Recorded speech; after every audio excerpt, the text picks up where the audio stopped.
Muling nagbabalik World App PH. Ang vault ay ang kadalasan, kung bakit hindi ma-cash out ang pera, maaaring insidenteng napindot o na-transfer sa vault. Ngayon ituturo ko, kung paano alisin ang nailagay na pera sa vault.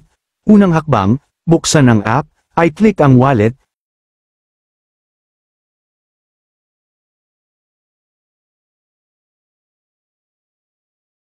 Pindutin ang details. Pindutin ang vault.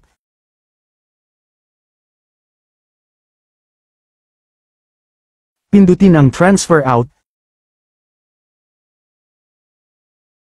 I-swipe papuntang kanan o max. Depend sa inyo kung magkano ang gusto nyo.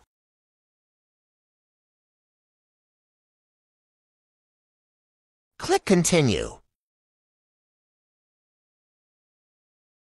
Pindutin ang confirm withdrawal.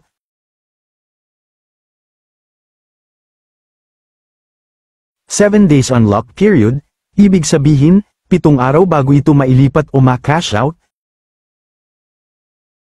Click Done. Makikita natin na nasa vault pa rin ang ating pera, dahil ito ay nakalock pa sa vault ng 7 araw. Pag tinignan nyo siya sa history, wag nyo pindutin ang cancel withdrawal.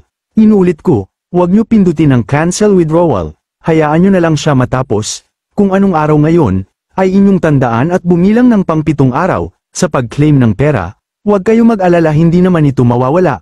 Maaari lang mabawasan or madagdagan depend sa palitan ng world coin sa peso. Yun lang at maraming salamat. Pa-like and share naman ang video para makita ng iba. Salamat,